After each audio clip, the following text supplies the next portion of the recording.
Hello and welcome back to W Rated, the podcast where we willingly watch the world's worst rated movies. In today's episode, we delve into the next film on IMDb's bottom 100 list and welcome a new special guest. For any new listeners, my name is Daisy, and as always, I'm joined by podcast co-creator, editor, and host Claire. How are you doing? I am doing fine. I don't have anything else to say for once. That's No it. stories. No stories. No, I don't want to jinx myself. So Well, we have joining us Glasgow critic and co-host of Little Women in Black Thunderpants podcast. It's Calum Cooper. Welcome. Hello, it's so great to be here. I can't wait to talk. Well, I mean, the film in question is, questionable, but it's great to talk movies with you two. Oh, yes. I think as long as the company is good, then you can talk about any kind of film. And I think that's how me and Claire have kept going, to be quite honest with you. Welcome. I concur that sentiment 100%. Well, thank you so much for joining us. We've been excited for you to come on to the podcast. I think you chose this film specifically, right? This isn't one that we've thrown at you. This is something that you've wanted to talk about. this was a request because he had a different film, and then we circled back and gave him his dream film. This is Calum's dream He didn't film. have second choice, and then he got given his first choice. Can you imagine? Tell us all about what your first choice for the podcast is, Calum. So my first choice for this podcast that we're covering was a very special animated movie that came out a few years ago. I think it was framed as like a modern version of Toy Story or something, but what it ended up being was the Emoji Movie.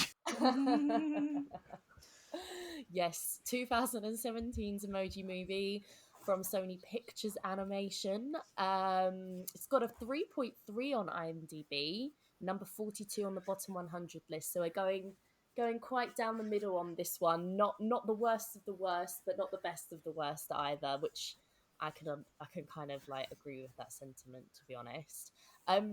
Callum, why did you pick the Emoji Movie?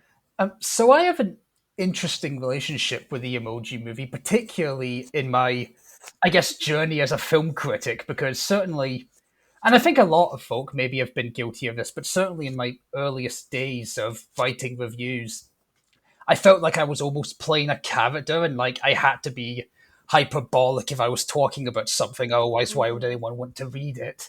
And the Emoji Movie was one of those films that, again, at the risk of sounding hyperbolic, I remember having genuine contempt for at the time.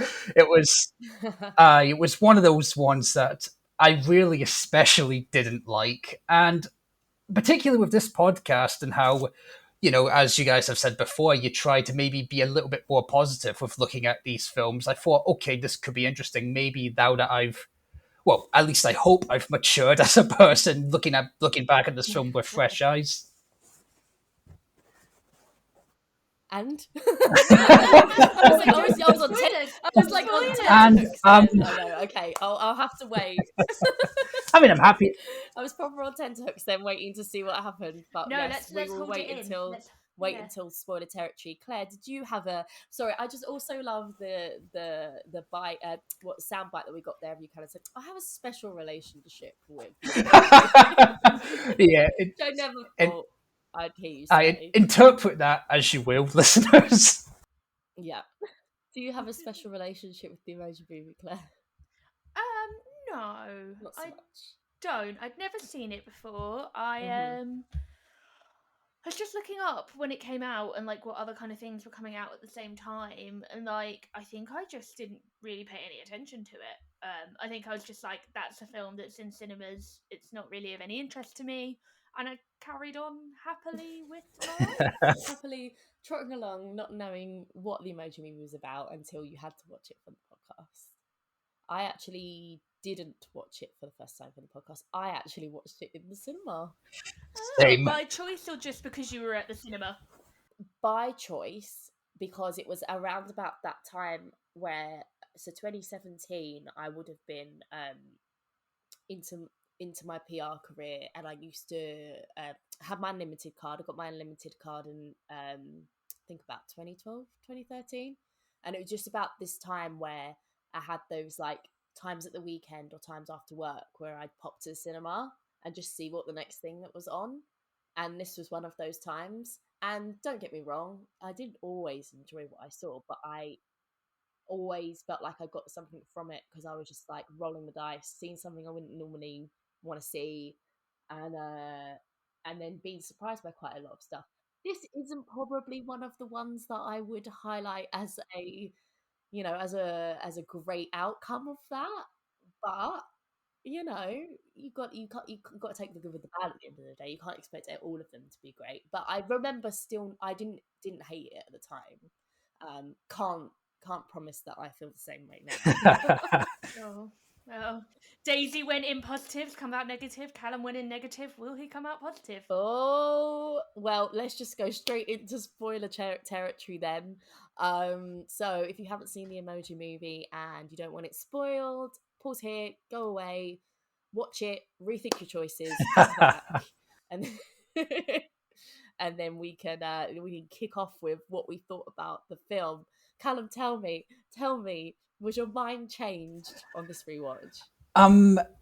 Not a whole lot, to be honest. Yeah. Okay, I think now that I would say I'm less insecure about my position as a critic and aware that I don't need to be like shaking my fists and going gammon if I don't like a film, like because Going gammon. but I've never heard that before. That's great. but like I could still say that movie was a bit shit, wasn't it, and move on in my life. But I don't. There were one or two elements of it looking back where I'm like, okay, that was kind of creative, and I see what they were going for. But I still find it to be a rather soulless movie at the end of the day. Like, you can, when you think of a film, I know every film technically exists to make some kind of money, you could argue, but this feels like a really elongated commercial and not in the good way. Mm. Not in the Super Bowl way. No, That's the it's only elongated commercial I could think of. those segments in Wayne's World where they say I'll never be a corporate sellout, and he opens up a giant Pizza Hut box. It's like it Yeah. feels like that, but they were being serious. Yeah, that, but not self-referential. I Like completely candid. precisely I. hmm Claire, what did you think? I just got lost on a little tangent there because I was trying to Google have they ever actually made a movie out of a Super Bowl advert, but that's quite difficult to Google. So I don't know. So listeners, I've all forgotten about this by the time this episode releases. Yeah. If you know the answer to that question, please, or you want to, Google it yourself and then at me at WRatedPod because I'll care then. Honestly, I told you this. I'm a mess today. What do I Welcome think to of the the movie? What do I Yeah, think? that movie, the Emoji Movie. I liked it. Don't know what the fuss is about. You're all mad. Wow, I did not expect that. Wow. It's a it's a fine movie. It's a It's silly fine. little animated movie about a couple of cartoon characters going on an adventure and finding love, aka most lowbrow kids movies. Like it's fine. Yeah, it hmm shouldn't be like winning awards, which it didn't, I don't think. Unless it won some bad ones, I One mean. bad ones. Yeah, I didn't look that up. Daisy will tell me later. But like, I also don't think it should win bad awards, so it shouldn't be winning any awards whatsoever. But like, yeah, it's nothing original, it's nothing new. But like, kids want to watch movies. Kids like bright colors. Kids like simple stories. Parents need somewhere to take the children. Yeah. Really appreciate if the parents take the children to go and see the Emoji Movie and not the movies I want to see because Yeah. then they won't be Yeah. loud Aye. and annoying. True. Like I just so my you asked me at the start what my relationship to this film was, and other than it being on the list, I had no relationship. But I told my housemate that I would be watching the film, and she was like, "Oh my god, I love that film," and I was like, Oh. "Are you joking?" And she's like, "No, I'll watch that with you. I really like it." She has watched it multiple times. She's unfortunately not here right now because Oh. I even said to her, I was like, "When we record, I'm gonna have to get you to come into the room and explain why Yes. you like it." But Yes. she is mysteriously out of the house this evening. Well, well, well. But yeah, she was like, "It's fun," and so she watched some of it with me while she like potted around the house.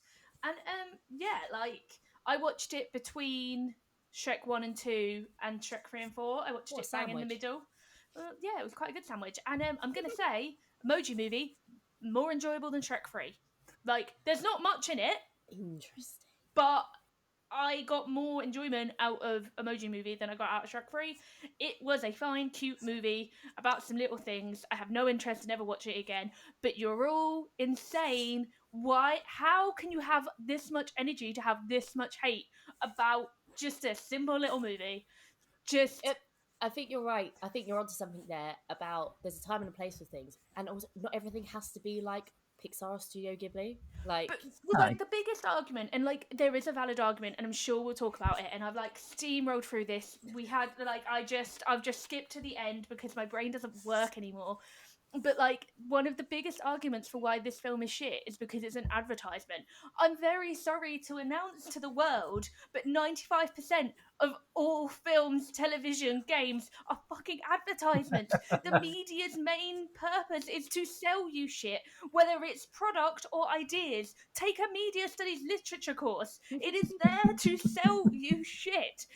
Like, you know what? Respect to the film for just being upfront and being like, we're trying to sell you Just Dance. And you know what? yeah, Kids like Just Dance. What would have been better if they made a fake, like, Just yeah, Move, like a little fake shit one, because yeah. we You're right. all would have Actually, that would have. known what they meant was Just Dance. Like, when in a movie, instead of having an Apple phone, they have a Pear phone. We still fucking know it's They do Apple. that on iCarly, don't they? Yeah, that's Yeah, right. like, They we did. still know it's an iPhone. Yeah. And it still makes your brain go, oh, I want an iPhone. So, like, fair play Right. to this movie for just being like, here's the real shit.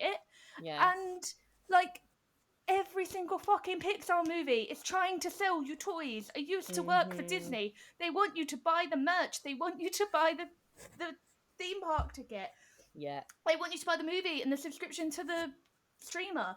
Like, if you don't want to watch movies that are all capitalist and selling you shit, then please cancel every subscription service you have, give away 95% of your DVD collection, and go and support independent movies, because that's the only way you're doing it. I'm done. I apologise. I just complained about people being angry, and then I just went off. I think that wraps it up for today's episode. And But I need to wipe. nothing more. Yeah, I need to wipe the blood off my face there because I just mentioned a bit of an advertisement. I'm sorry. I don't know really where that came from, other than all my thoughts compressed into a giant mush. I mean, Discuss. to be fair, Yeah, it's like a start of an exam question. I mean, to be fair on you, Claire, like when I was rewatching the film for this podcast, and yeah, I'm not gonna pretend that I liked it. I didn't. I still really don't like it. But reading through some of the reviews people were saying at the time, like I even look back at my own review that I wrote at the time. I'm like, okay, that's okay. Yeah, I think it's bad, but it's not quite an insidious evil as someone called it. You know, I think maybe that's a bit extreme. Yeah. Do you think it's an easier target because it's a kids' film? It's an easy target because it's a big corporate machine, and I just get very fed up on Twitter of like people. I don't want to be like, I love Disney, but I do. I fucking love Disney. We all know I love Disney. Like, let's just, wearing a Yoda t-shirt at the moment. Yay, Disney. But I'm so fed up all the time of people being like, oh, Disney is shills, Disney like ruin everything because they just want you to buy shit. Like, so do Amazon, so do Netflix, so do Apple, so do Sky. And this feels like the ultimate version of that, being like, oh, this movie's so horrible and corporate because it just wants us to buy things.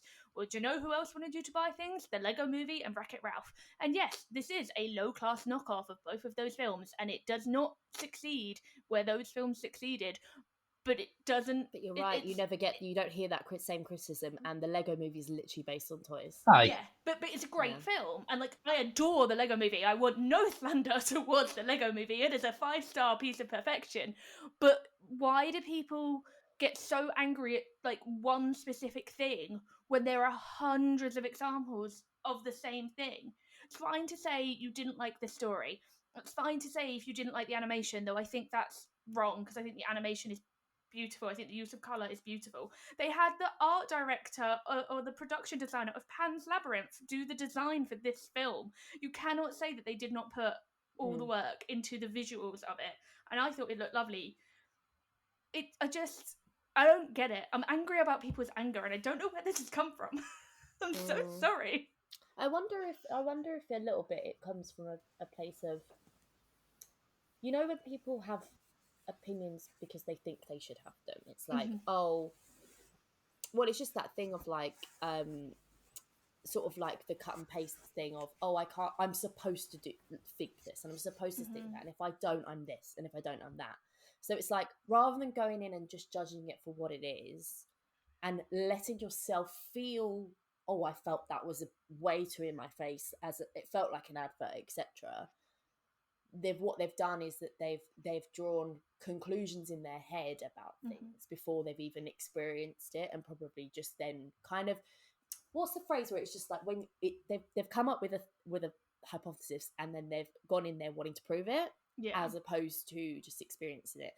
And what I will say is that I'm proud of myself for not doing that, because I actually very much enjoyed it the first time, and I thought it was really fun as well. And I think my issue with it this time, and by the way, I was joking earlier, I didn't hate it at all. I think it's fine. I think you it's can fine. hate it. I'm not mad at No, anyone. no. Even though Because my when you voice started saying very you on, I was clearly- like, oh, I feel like she's got the wrong end of the stick here. I genuinely don't hate it. I think it's absolute middle of the road you as well. all as society is one. We are a society. That means you. And you, according to the microphone and all the listeners. My issue with it this time is that, to me, it felt dated. Because when I watched it the first time, it very much was almost on the precipice of already being dated anyway. But what the biggest glaring thing for me was that those kids aren't kids anymore, and what kids are doing now aren't doing what those kids are doing. Like, there was very, very minimal presence of social media, and to me that kind of took it out. I felt like it was a little bit more like Turning Red than anything super relevant. You know, it's starting to become a bit like nostalgia and a bit of a period piece, so to speak. You know, it's not quite there yet, but you can see the disparity of how far technology has come in the last 5 years, and about how kids watching that now, I mean, I don't know about kids, but more teenagers, it's just, I don't know, it's this weird limbo of a relic where it's not quite nostalgic yet, but it doesn't feel present. What I will say is my final note on the movie is, I'm not sure this is how phones or teenage boys work. Yeah, and I wonder if I thought that anyway the first time. I think it's always with these things, when the adults are trying to appeal to kids, it's always, how do you do, fellow kids, isn't it? Like, they don't. You can always tell it's like, it's not a teenager speaking, it's an adult thinking what a teenager speaks like, you know. And I don't know, as someone who was a teenage boy at one point, I'll be honest, I can't really talk about the accuracy. I know we probably use our phones just as much as anybody else, but I think it was relatively okay, I guess. I mean, the character, I think his name's Alex, is pretty cut. He's pretty cut and paste. He's very two-dimensional, but he seems to get the. He doesn't really have a character, really, does he? It's just teenage boy likes teenage girl. He's the low-budget version of Riley from Inside Out. Right. Aye, pretty much. Just for context for those who haven't seen it, the film itself, the characters are emojis, but they live on this boy Alex's phone. So we do see moments of Alex using the phone and how what's happening and the phone is affecting him in his life, but he's not actually the principal character. And the phone, so the emojis go rogue and it messes up the phone. So Alex decides he's going to take the phone to the shop to get it wiped. And the emojis realise this, and then it means if it's wiped, they'll all be deleted and die. So that's like the big drama of the movie. Yeah, so much like Inside Out, which I know people have compared this to, is that the crux of the story is about the things that are inside, and then the characters who are either using it or are the inside of, they have they're very basic plot points which affects and is affected by what's going on. But yeah, I mean, the boy is very much like a vessel for the plot to go through. Rather than being like the Lego movie, it is almost a complete mush of Wreck-It Ralph and Inside Out, but without the heart of both of those films, because like the whole thing in Wreck-It Ralph is if Ralph And I would doesn't say come Wreck-It back, they're Ralph going to pull 2 them out. actually as Yeah, well. with something like Inside Out as well, Riley is such a concrete, fascinating character in that film, whereas here, So much personality, all of the likes and dislikes. it is just, I don't know, pardon my French, it's just kind of horny teenage boy for the most part, isn't it? You know? Oh no, he's sensitive. He's sensitive. Well, okay. But it is one of Um, those things you don't know why he likes the girl, you don't know anything about him. well, I will say I found a very good article from when the film was released from Den of Geek called "Explaining the Emoji Movie," and it was kind of an in-depth article with T.J. Miller, who voices our main emoji, and Tony Leondis, who I believe is the director. He is, and he wrote it. He wrote the film as well. Yeah. So one of the kind of interesting sound bites from the interview is they talk about like the more serious undercurrent of the story. So the owner of the phone, a young man Alex, struggles to communicate via social media and emoji with the girl he fancies, a problem all too common today in an age when we do almost all our interaction with others through our devices. And then the quote from Leondis is, "We did a lot of research on 15-year-olds, and apparently when a girl sends you a text, it's a lot of pressure on what you answer back," says Leondis. Nowadays, this is a new way to ask someone out. So this girl just likes something on his Instagram, and the pressure is now, how do I reach out to this girl? How do I communicate? How do I express myself? He struggles through the whole movie, and because of what's happening with the emoji, the phone is making a fool out of him. Now, that is lovely. But I just love we did a lot of research on 15-year-olds, and apparently when a girl sends you a text, it's a lot of pressure. Like, how much fucking research did that take? How many people were in a room with laptops and bits of paper being like, boys, girls, phones, and trying to draw lines? Like, Oh, God. But then, do you know what? You explaining that feels like a story that we didn't get. Like, the bare bones of it there. Do you know what? It was like storyboard level. With Inside Out, what's going on with the emotions and Riley are all into. Yes, you're getting the effects of each other, but it's all part of one story. The emojis don't actually care about Alex. him at They all. care about No. not being deleted, and they care about doing their job right because they don't want to be deleted. It's about them. It's about themselves. And I wonder if that, as small as it is, makes a big difference in terms of caring about the plot, because we don't relate to emojis, we relate to people. and like another from a different article, because like is his name Tony Leondis, or have I just given him a new first name? Tony guy. Tony. I don't know why I can't stick that in my brain. That's my dad's name. Learn it. So he did another. This is from the Mercury News, where he talked about what made him want to do the movie, and like the final bit, it sounds like he went into it with such good intentions, and like you say, Daisy, it just missed a link that pulled it all together. It doesn't have that heart. Yeah, that thread that just that ties it all neatly up in a bow. But so like this lovely quote from him is actually kind of sad, and like obviously also there's like director bullshit is like a common thing. Like whenever you see a Marvel movie, we know it's bullshit. they're like, yes, my film is inspired by all of these really Oscar, and then you go into like, no, it's a Marvel movie. Aye. Like what the fuck are you talking about? But so this one from Leondis from the Mercury News. He says, what I love about emojis and why I think people love them so much is the human heart has found a way to express itself, even in a world of technology. When my mother sends me an emoji, it really means something. It makes me smile. It touches my heart. Daisy has lost it. Listeners at home. I couldn't keep it straight. I've covered my mouth to try and not distract you. Oh, I couldn't see you. What I love about emojis is no, stop. Oh. To be fair on Tony, no, like my dad has recently gone into sending gifts, and like it's like watching a child play with his new favorite toy. So you know what, Oh my god, I think I remember you sharing that with us. That's funny. I kind of see where he's coming from when he says that in a really morbid way.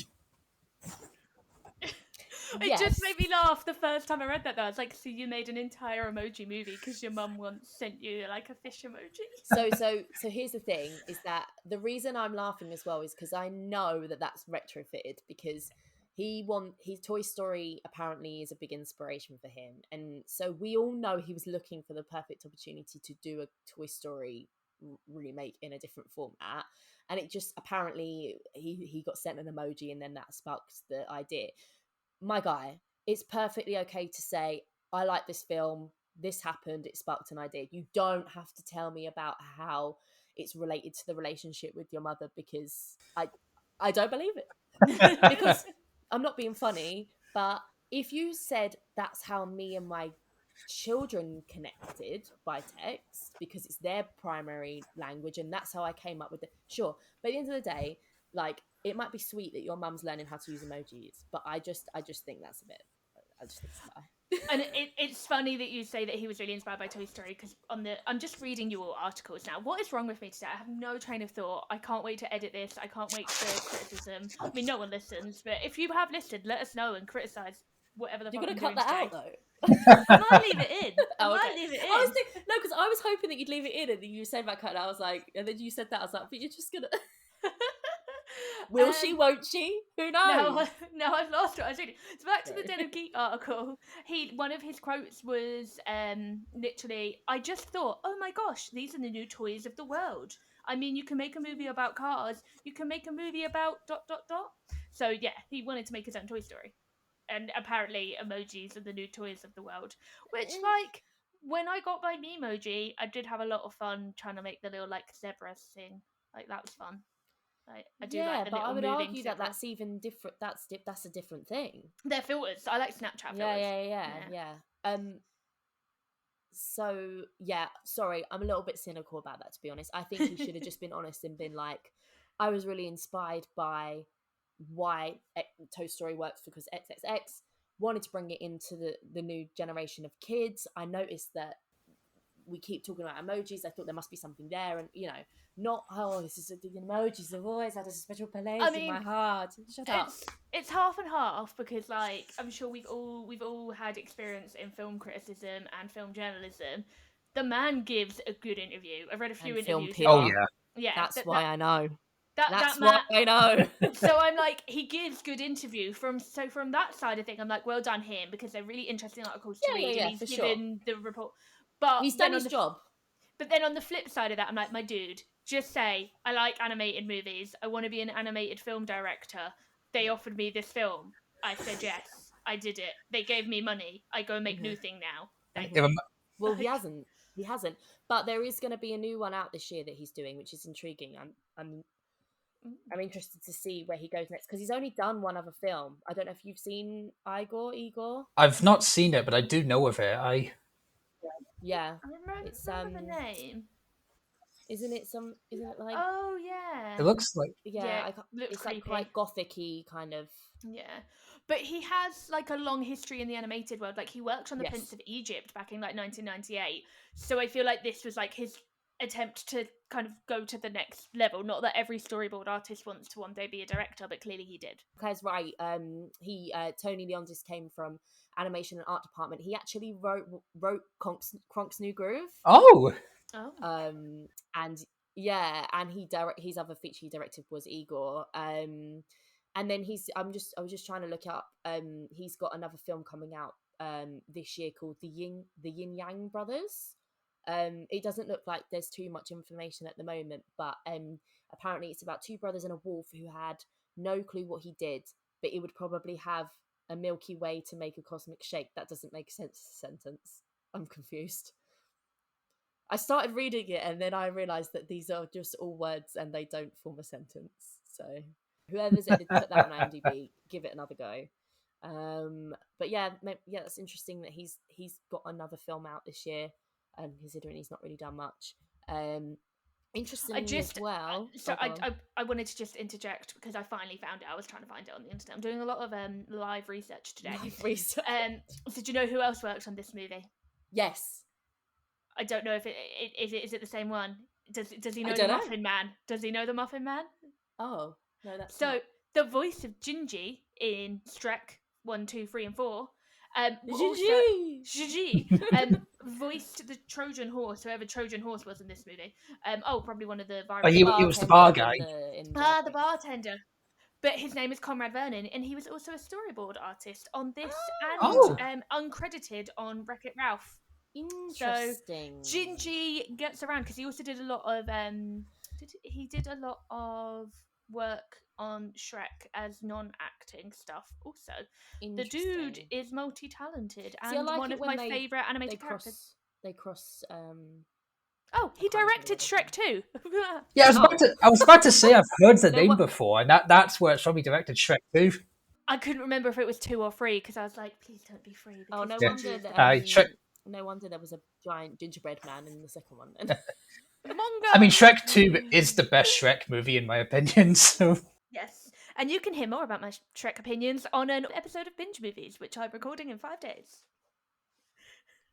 I was about to do those disclaimer things, just like you can find more details about it and do it really quickly, but my brain wouldn't work quick enough. So, who I was thinking of is also another writer on the team who alongside our pal Tony. I'm just trying to find where I wrote it and I can't find it. Where is it?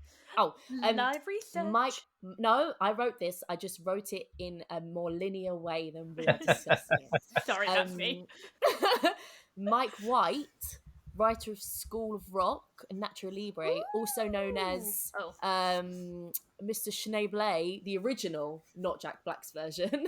That's So- tough because you gave me School of Rock, aka one of the best kind of kids, not kids, it's like a family film ever. yes, And then you gave me Nacho Libre, quite possibly one of the worst films I've ever I've seen in never my entire seen life. it. I've never It's seen a it. piece of shit. Well, so how the mighty fall, I guess. But no, it's the guy who I know as the housemate who is the real supply teacher.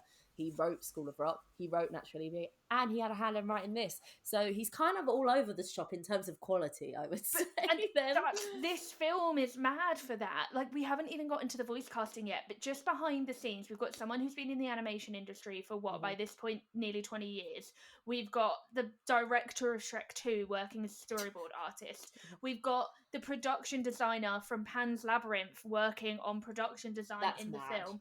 You've got like such a wealth of brilliant behind the scenes talent. And then we also have like all of the like this is the best cast we've ever had in a film that we've talked about. Like the names in this are outstanding. And it sounds like it was like on paper, everything about this film should work. You've got the best people behind the camera, even though it's animation, and the best people in front of the camera, even though it's animation. And you've got a solid, piece of IP to build from. Like it feels like they really went out of their way to try and make this the best film it could possibly be, whether or not you like the outcome or not. We often talk in these episodes about how you can absolutely tell why it's on the list and the point in which it failed, and it's 9 times out of 10 because something went wrong on the production, something was skimped on, something wasn't developed enough, whereas like it feels like everything was put into the production of this movie and it couldn't have gone better. Well, they did have a shorter time to do it. They rushed it through, so to speak. They didn't rush it because of the nature of it. They didn't want it to become outdated, so they did it in 2 years. And I think an animated film is usually 3 to 5, depending. I think actually the film was on the end of a bidding war for quite a while between several distribution companies. I think it was, if I've got my facts right, I think it was Warner, Sony, and I want to say Paramount, but I could be wrong on the third one. That's interesting because like I totally assumed it was a Sony thing because Sony sell phones. Does Sony still sell phones? They used to sell phones. Do they still sell phones? I mean, they sell cameras and that, so I wouldn't be surprised if they did. I definitely they sell phones. So like I thought this was definitely like I thought it was them trying to sell more phones, to be honest. Well, it's interesting you say that because I think if they had always planned to make and distribute it, they probably would have made the phone have a Sony logo. Yeah. And they didn't, probably because they maybe were, well, as you say, were considering, is Columbia's a Sony company, right? Yeah, I think so. So maybe they just decided to see if they can get some more money from other people and then decided to keep it. Or I don't really know how it works to distribution, even if it's the same conglomerate, do they still have to bid, even if it's their own animation? Please call Dunno. in and let us know. Yeah, let us know. Not the first clue about that. But also TJ Miller did some rewrites on the script as well. He voices, as Claire said, he voices our main emoji, Meh. Is his name Gene? Nice. Yes, his name's Gene, which is really such an odd choice. I think that's why they did it though, because it's just a really Gene. like.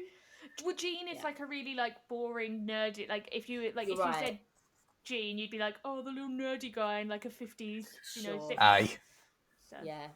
Let's talk a little bit more about the emojis, because I feel like we've talked a little bit about the story with who owns the phone, and Claire, you gave us a rundown on the plot.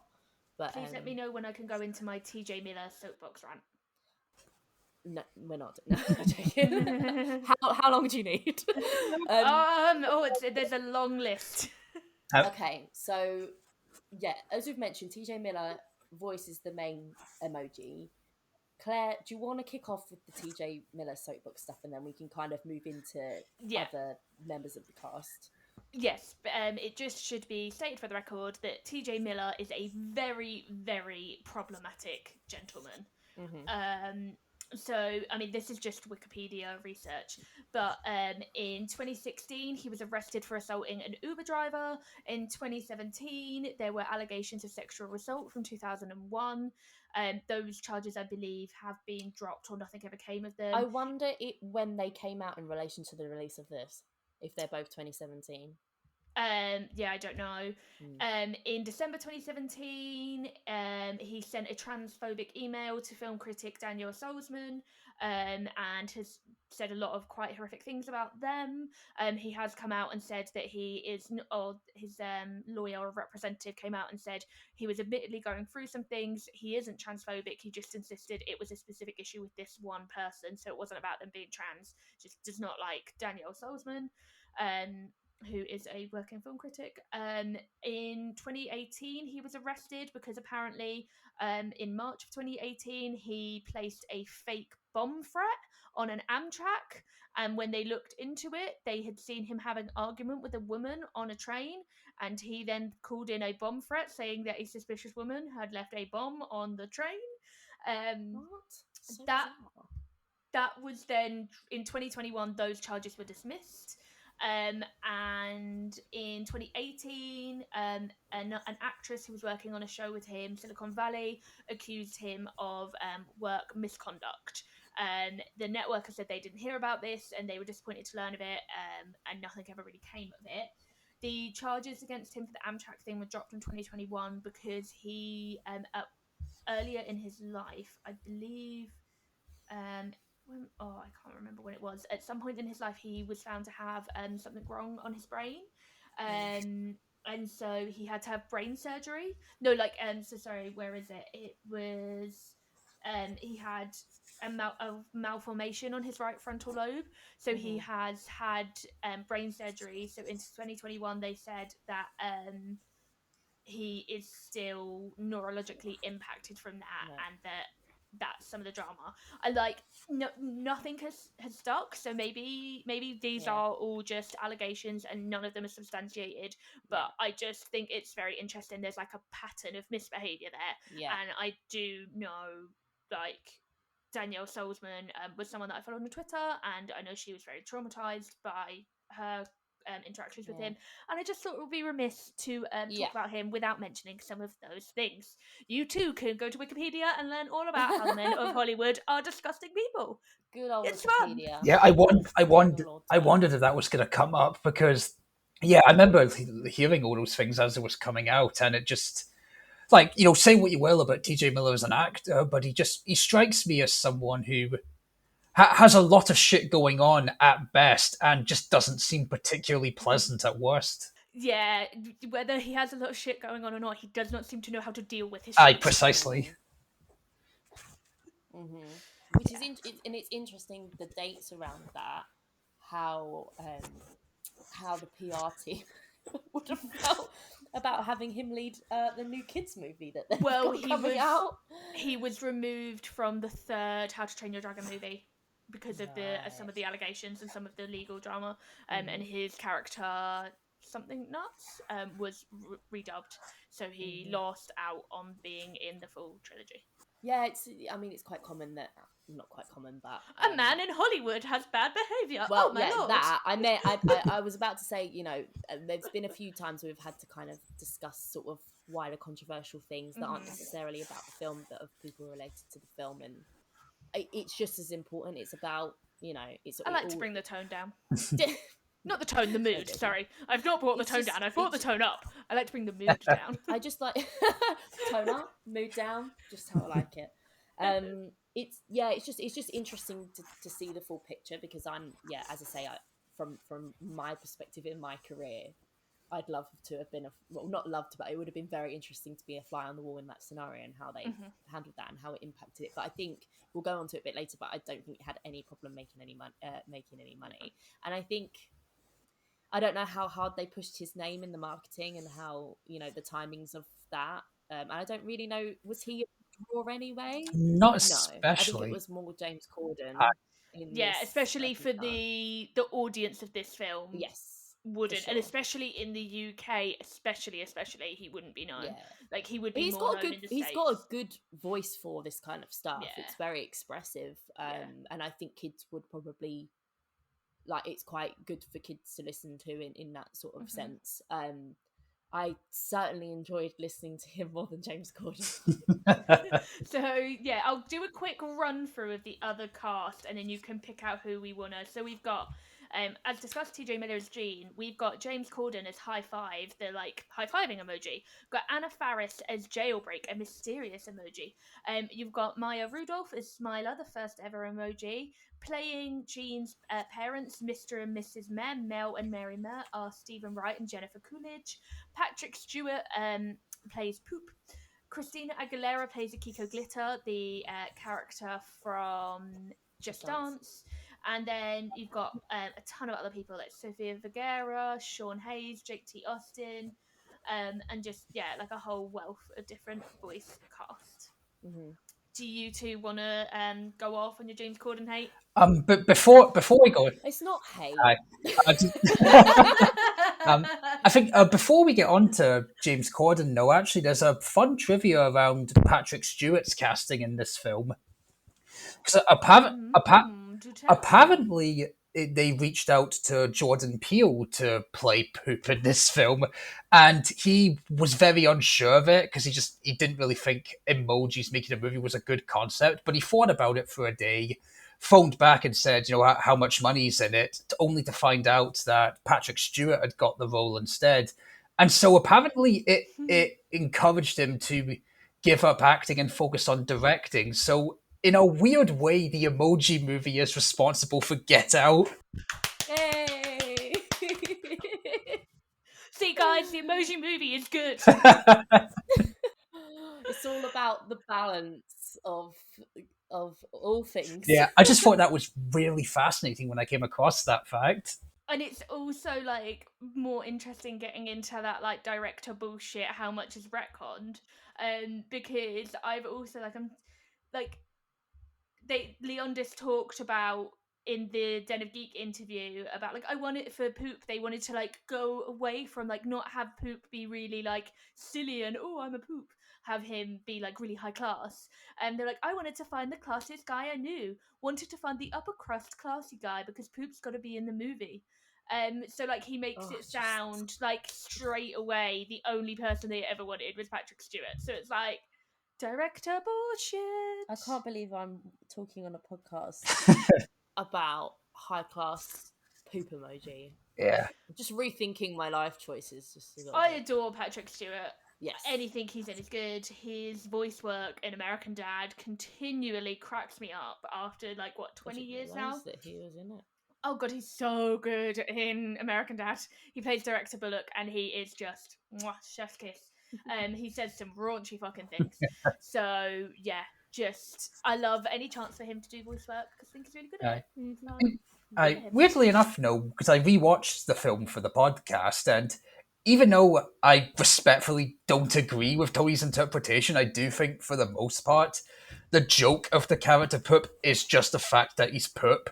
But there is one background joke that did get a chuckle out of me when I rewatched it, and it's this moment about a third into the film where they realize the phone could be deleted, and they're all freaking out in the boardroom, and you see Poop punching a fan, so it's a literal shit hitting the fan joke. Oh, I Oh, I didn't missed see that. Yeah, that actually, That's funny. There are a few gems in there. There are like the Lots the of good puns. emoticons, the emoticons being OAPs, and then they go, Yeah. "Oh my colon." That was funny. Yeah, like the pun work was like people worked on those, and I yeah, appreciate it. credit Yeah, where for sure. credit's due. Like my second time watching the Emoji Movie actually did get a chuckle out of me somewhere. There we go. There we go. No, I think less so than like things like even Wreck It Ralph 2, which I really liked. There is a lot of like visual gags, wordplay, and things Mhm. like that. I love that kind of stuff, and that really worked for me in this. I just feel like it was a little bit few and far between, but like things like the losers lounge was interesting, of the like the emojis that were chosen to be down there versus like I was like, obviously not the aubergine, yeah, and the fact that the aubergine was there, of course, because it's not being used by kids and all and this. it's And a I'm like, teen but it boy as is well. though. It Yeah, is it's going to like be used Would by kids. would teen boys use the That's where it aubergine? came from. Adults didn't Oh. start that. Well, no, I thought maybe it was a teen girl thing. I mean, No, I won't no. confirm or deny that, but all I'll say is that if this were like a 15 or an 18 rated movie, there's no way the aubergine emoji would have been in the Losers Lounge. No, it would have been if I it was a did. sausage party Oh, aye. style version of this. A lot of the same people worked on Sausage Party as this. Interesting. Any other actors you want to discuss? We've got Maya Rudolph, we've got Anna Faris. I think Maya Rudolph is pretty good. She's Amazing. great. Great in everything.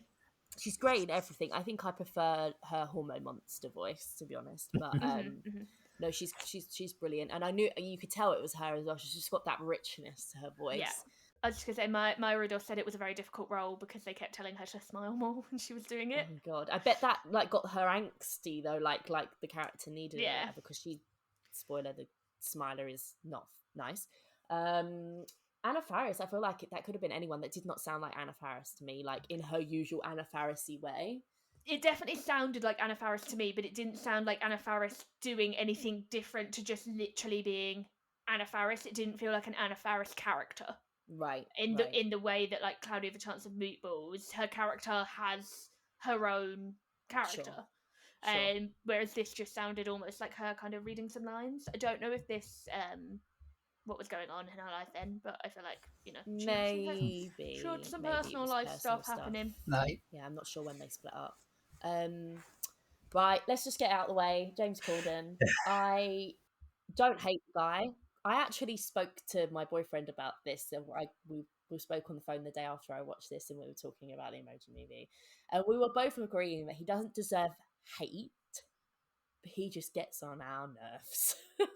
It's just his voice that grates on me, because it's this idea of this, like, he's just putting on, it's just this character he seems to have become with this voice since he moved to the US, that's just so and I just can't with it. And the first time I watched it, I didn't have an issue. I think I've just over the years now, I've seen more and more of him going ha ha ha ha, like, you know, just being really, I'm a funny Englishman. it's just like people doing stuff and he's showing, he's like I can't deal with it.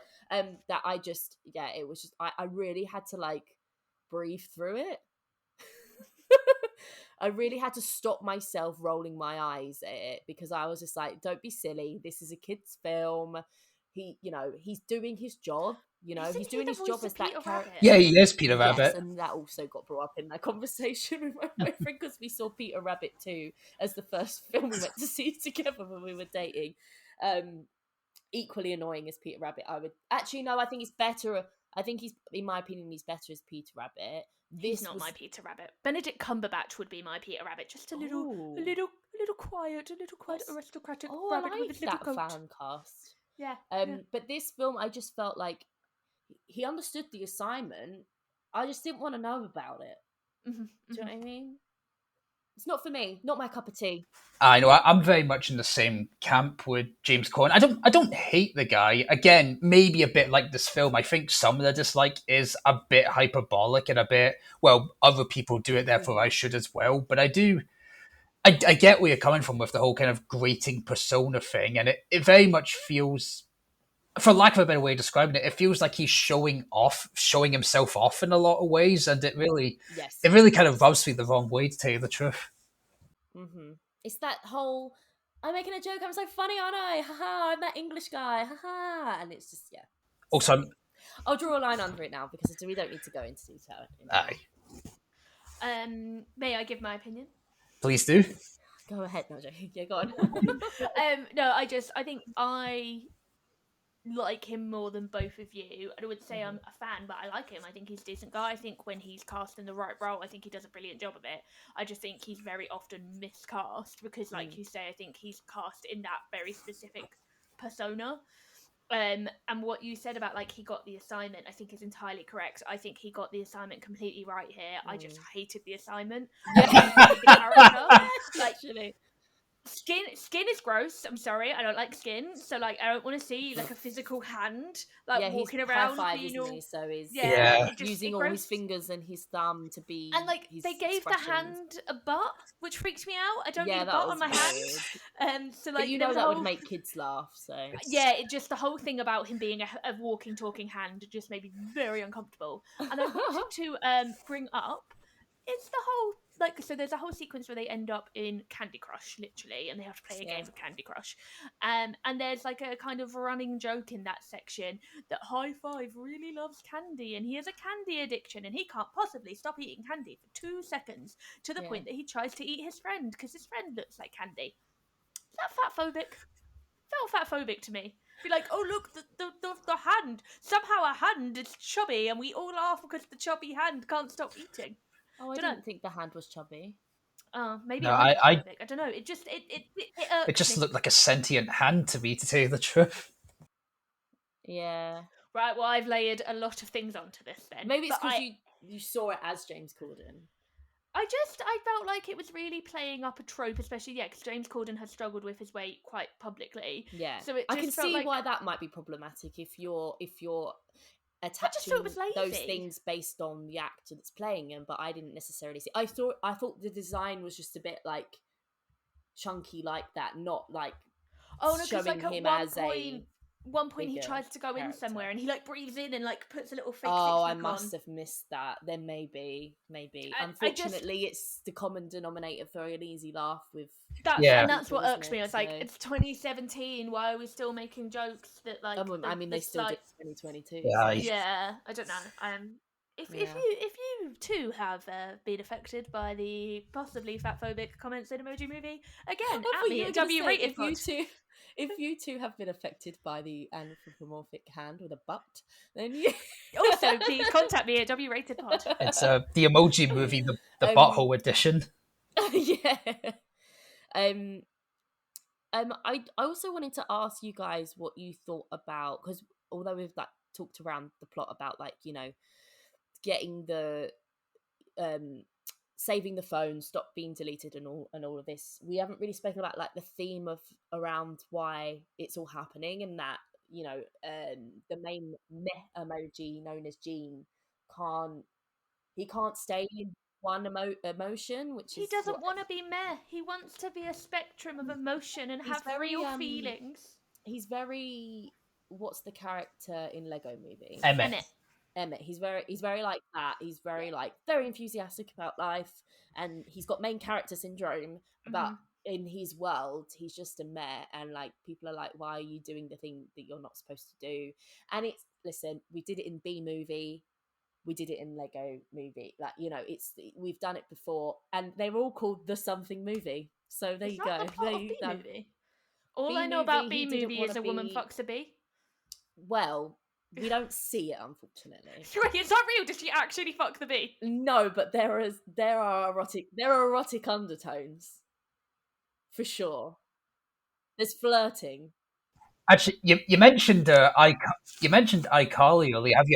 Have you heard about the fan theory around iCarly involving B Movie? No. Basically, it's absolutely wild. So there's a character.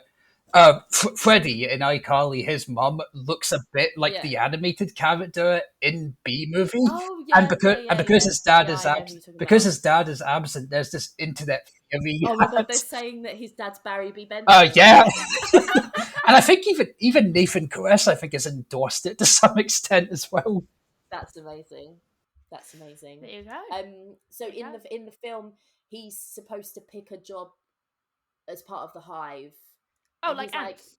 and yeah, and he's like, I don't want to do that, and he's like, but and the parents are like, but you're born to do it. You're a bee. Like it's this whole being different, conforming, Stick to the status express quo. yourself. Well, High School Musical couldn't have said it any better. So it's very much like be yourself, but not like that, because the theme here is, Gene shouldn't have to stay being a meh, because he's actually the answer to Alex's problem, because he can properly express himself and tell Multiple the girls emotions in one image. emotions, whatever. But then it's just like, as long as you're still doing your job, you can do what you want. And it's just like, well, what if it didn't save the day? They would have all died. So it's like your value is still only worth what you can provide to society. Yes, and the film is very much like it's. I stole this from somewhere else, and I can't remember where. So sorry, wherever I stole this from. Probably one of the two articles I've deeply quoted from, because I'm basically plagiarizing them for this whole episode. But it's quite interesting that it's quite like working class, blue collary as a film. Like the emojis, it's not like it's not their purpose in life. It's a literal job. Like they work in shifts, and they have like a chill out room, and they like get promoted and things like that. Like it's very much like I guess capitalism, the movie, which is what it is. I'm just imagining what Butch Riley's take on this one would have been had he directed it. It would have been absolutely wild, I imagine. Oh my god, yeah, that would Still have have not crazy. seen that film. Need to watch it. Oh my god, I'm a bad you person. do. What's your guys' theory, like, or thoughts on, because we were saying this is the capitalist movie, and we mentioned earlier about all of the product placement and stuff. Obviously more and more of that member berries references, dopamine hits, like that's so common now. Like I remember. I've only just learned about this because I don't watch South Park, and now it's my favorite thing. It's the only thing I think I do find funny from South Park from what I've seen. So And I'm just latching onto it. It became the least funny thing they ever did, because it became overdone. It got so overdone. Like they went weird with it. They became like gangsters at one point, didn't they? They went like Godfather. I mean, I think, to be fair with them, they had to like rewrite most of the season because they predicted Hillary Clinton would win that election. So when she didn't, they had to quickly rewrite the entire episode. Yes, with bad times. Yeah, indeed. For everyone, for the world. So that's obviously become a lot more prevalent and a big conversation topic with all of the IP and Marvel, and more studios doing it. Like, for me, because of that fatigue, I wonder if I also felt a little bit less interested in this, because the first time I watched it, that wasn't as prevalent in like everything. Like Claire, you and I spoke about it quite at length with the Razzies, with Space Jam and things like that. I think that I was less impressed with it because I didn't have the same, look, that's really clever, Spotify streams, I get it. I was like, yeah, and what I've seen this done so many more times now in cleverer ways. It was very pretty. Yeah, but I think it's been done better. So much more inventive stuff since, I was just not as impressed with it anymore. For me personally, no, with the product placement, it was certainly the first time I saw it. It was one of the things that really drove me nuts about it. And okay, I think the way they handle things like Spotify, like with the ocean streams being like a music stream, or even Instagram, where it's like a freeze frame of a moment in time rather than just a picture, those are quite interesting. But outside of those two, it's got interesting ideas. Yeah, in some of them. I did write down actually the Dropbox stuff, because as they go in, they say they're running from illegal malware. They're like, illegal malware can't come in here. This is super secure. I was just like, they might as well have gone and put, get your money off Dropbox at this code. Yeah, you know what I mean? Like, but I get it. Like, and as you were saying, Callum, there are some smart things in there which I could say absolutely now I appreciated a lot more in 2017 than I do in 2022. Yeah. Outside of and I think it's just a fatigue of it and seeing other smarter versions of it since, But basically. I don't know, the way I see it, outside of like Spotify and Instagram, perhaps for the most part, I don't know. Maybe you'll disagree with me on this, Claire, but I think it mostly just says this is what it is and presents it as it just like it's just Candy Crush, it's just Dance. Whereas something Yeah. like the Lego Movie, okay, yeah, it literally says in the title what it's a product placement of, but they incorporate it in a really inventive way. Whereas okay, with the Emoji Movie, if it were 2017 me would have said no, it's just completely lazy. 2022 me says, okay, there are bits and pieces of decent ideas in here, but otherwise it's just kind of copied and pasted of what the product is rather than necessarily integrating it into what they're Yeah, saying. it's not serving the story. I It's think just I think the reason that I don't get that like annoyed about it, because yeah, obviously it is like what's it called? Where they like advertise things, product placement.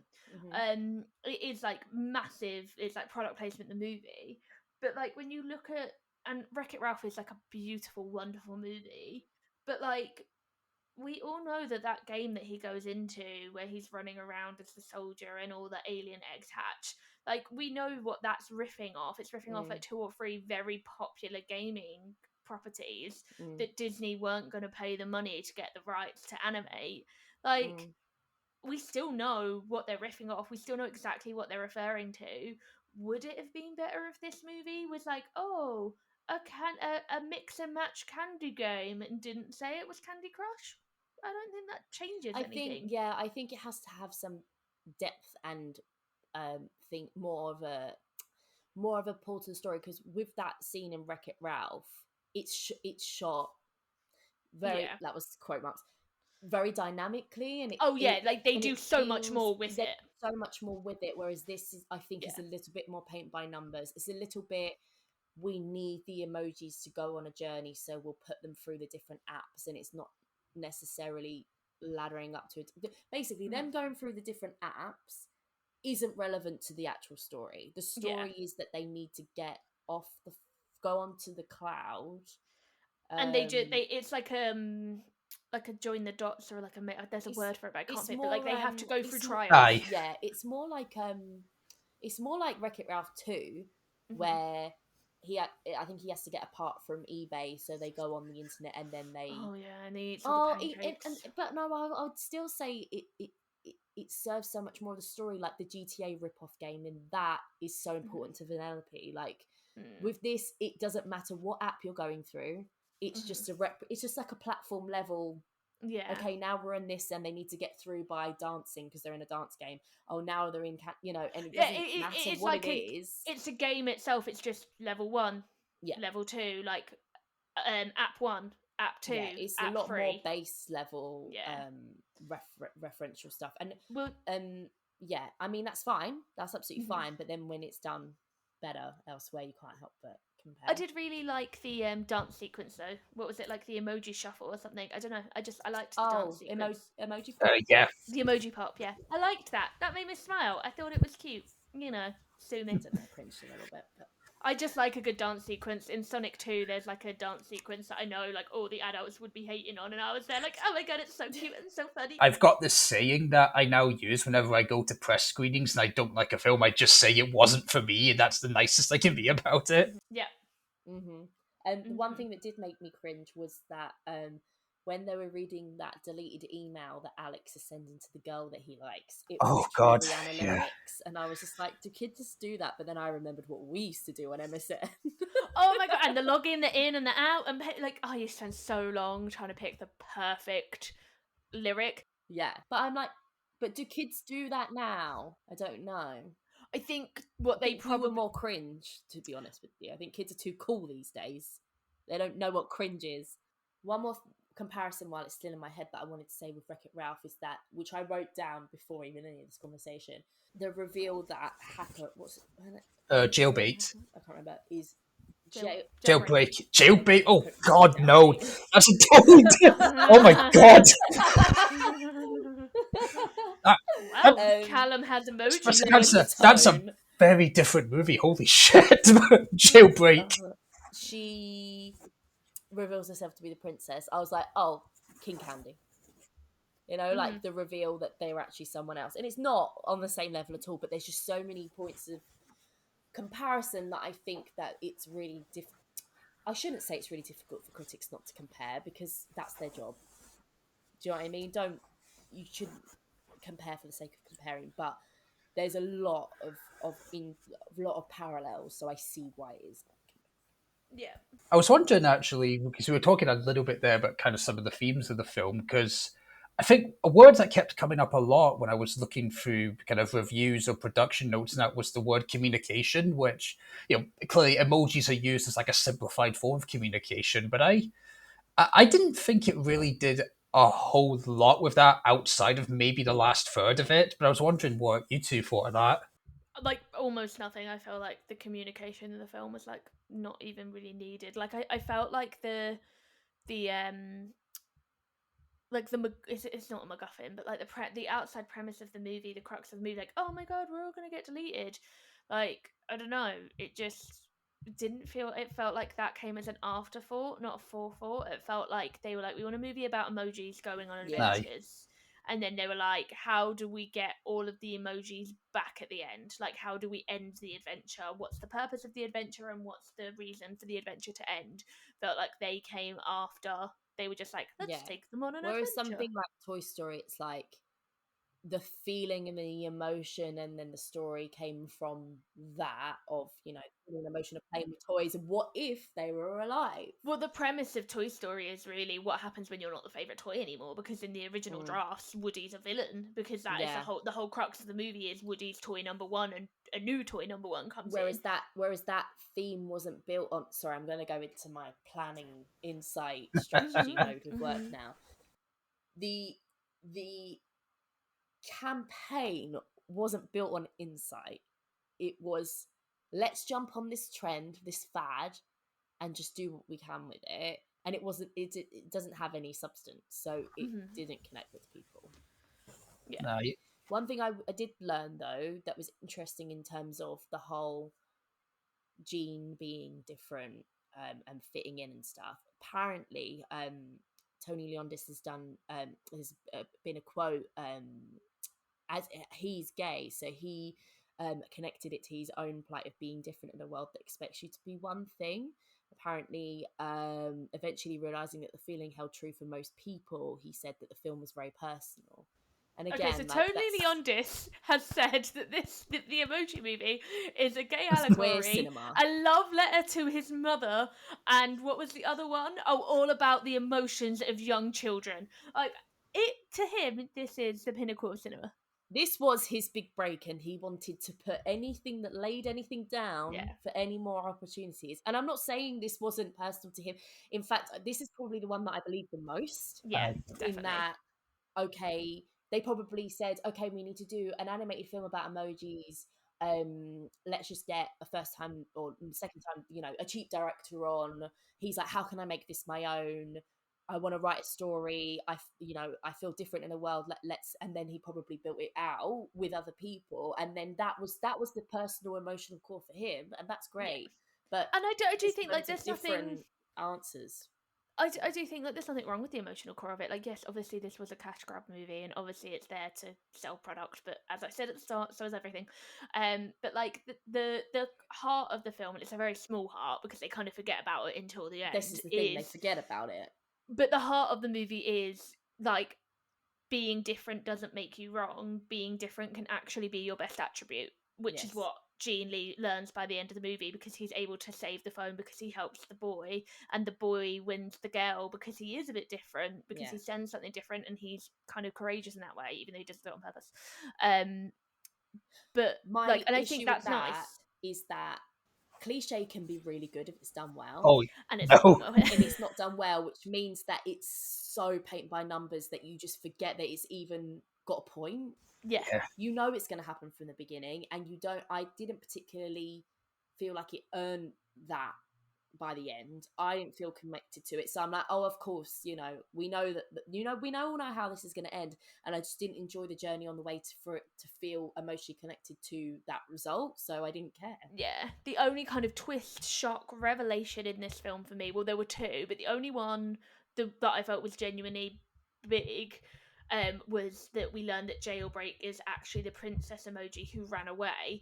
I had just genuinely forgotten that the princess, was even ever a character. And when she's revealed that she's the princess, I was like, oh yeah, they mentioned a princess earlier. It not mattered to me. Yeah. And then the other one, which I was getting really kind of sus about what the point of Jean's parents were, because they get a lot of screen time, and I really feel they were completely unnecessary. They did not need to be in the film whatsoever. But I was like, are we gonna find out, because they're Mel and Mary Meh? And I was like, are we gonna find out that Mary had an affair and she I want to Mr. see Smiler? I want to see that movie, because I was like, he's not a meh. He can make multiple emotions. So I was like, is he not their baby? Like, that's hilarious. And then when Mel comes and he's like, this is all my fault, I was like, oh my god, did he steal the baby? Like, was it not their baby? And it's like they adopted the baby, and that's why he's not a real Mel. All of these ideas are better than the idea that's actually in the movie. Please hire me to Hollywood. I'd be a terrible screenwriter, but I can just sit in the room and be weird. But yeah, it just turns out that his dad can also do multiple emotions, but has been better at hiding it and never shown anyone. Which also then I thought was going to then lead to the end of the movie with them talking about how everyone can be different emotions and everyone can be different. But yeah, no, it's still just Jean. Isn't that doesn't that happen with kind of with Lego Movie, where they're like, you don't have to stay in your Aye. like, you know, like whatever. Like, yeah, that would have been, even that tiny twist, not twist, the tweak. Development. Even if you're like, yeah, I expected that, would have felt a lot more fun. Yeah, I don't know. it's strange because see the poop emoji turn pink. Yeah, but I know this might sound a bit counterproductive, but I found the fact that each emoji in the film has to represent one emotion. I thought that was counterproductive, and I was thinking to myself, you know, because inside out, all the emotions in Riley's head all more or less have one emotion. And I was thinking, why do I like that but not the Emoji Movie? And I think it's because with something like Inside Out, the fact that joy is a bundle of joy all the time is actually a flaw as much as it is a strength in the context of the film. Whereas, I don't know, maybe I'm wrong, maybe I'm just being bitter or hyperbolic again, but with particularly with Jean's parents, their entire shtick is just them meh, you know, they're indifferent to everything. And so there were a lot of moments in the film where I think they were trying to be sincere, but I couldn't tell if they were being genuine or not, and that really threw me for a loop. And I think like what you said there is really like, because Joy's whole stick is she is happy all the time, but Joy is so much more than of a developed character. She's also like a micromanager and a control freak, and like all of these other things that aren't emotions, but they are personality traits. Whereas in this film, it's like, no, Smiler smiles, and Meh says Meh. Well, you're limited, aren't you? You're limited because it's just a pictorial thing. It's not got any depth. But especially because, like, excuse me, but especially because someone like Smilo, the fact that she does have to be happy all the time, you could create quite an interesting character of that, particularly in a villainous role. But I don't know. Maya Rudolph, I think, is perfectly fine. As you say, she's good in just about everything. But I do think she was done a little bit dirty with the script she was handed. Yeah, and I think it's interesting what Daisy said about it kind of being pulled together and released within 2 years, because I do wonder if this film had had another year in the cooker, actually, if it could have been better, if it could have just brewed a bit more. Maybe because apparently it was the fastest produced animated movie in history at the time. Damn. It might be just like maybe a lot of the things that I don't know you could argue are wrong with it. Maybe a lot of it is just a show of crunch time when they were making it. Because I do think, particularly watching it with, I guess, with more mature eyes or something, whatever you want to say on that, I do think there are some ideas here that I do think, as you say, had there been more time, maybe something quite interesting could have come out of this. Any more thoughts on the film itself? What about the animation? I know you mentioned, Claire, that it's the same. So, did you say art direction from Pan's Labyrinth? Or? Yes. Let me see if I can find. Well, the animation was quite good, as you say, nice. like really beautiful colors. Like it was really dynamic. And I quite like Sony Pictures sort of style. They do tend to be not the same in every film, but they do still have their own sort of house style.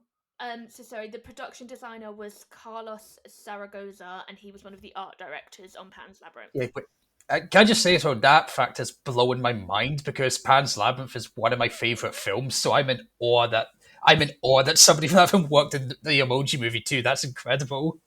But like, I do think, like, despite if you don't like the world and you don't like what it's portraying, I think you're hard pushed to say that the world doesn't look good, even if you don't like it. Like, everything is developed, everything looks right, and like, Yeah. yeah, I think they did a really good job. Yeah, Did you just say meh? I I'm just trying to find. I'm just trying to find it. Find the Looking mess. for it. yeah, I mean, yeah, I do think the animation's pretty good for the most part for what it is. I do think maybe some of the designs are a little gridiron street pattern, but I suppose then again, so are the apps on a phone, so didn't really have too much to work with on Yeah, that. that's it. So I'll give them a pass on that. But yeah, the Sony animations are generally words. What are they? But Sony animations are generally quite colourful and bright and nice, and I do think I think it's perfectly fine animation, not Lego Movie or Inside Out or Nice to anything. not go for realism with every single studio. Like the ones that are going for realism are doing it really well, but I think there's a space for pop arty, fun, conceptual stuff that I think Sony are doing quite well. Yeah, and certainly maybe later on in the podcast we'll certainly get into that. But yeah, I think the animation's perfectly fine for what it is. Mm-hmm.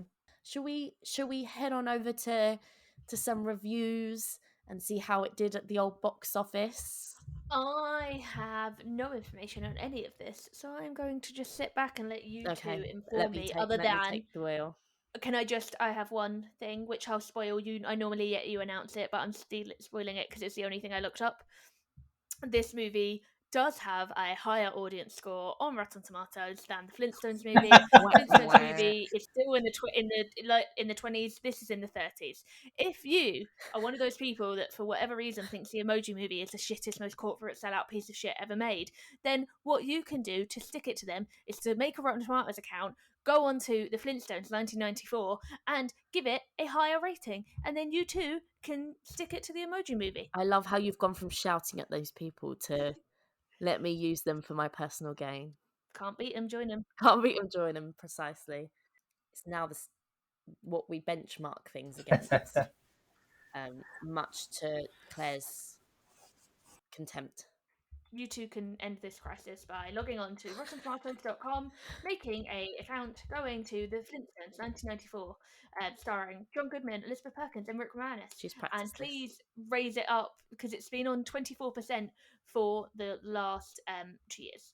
So other than me, no one's gone. We're going to get some merch, we think, and spread the word. Oh my god, someone at work the other day was wearing a Flintstones t-shirt and I was like, Stop oh my god, it. I should marry him. I never saw him again. Yeah. Never saw him again. Looked like it was from the movie as well. Oh my god, this is it, Claire.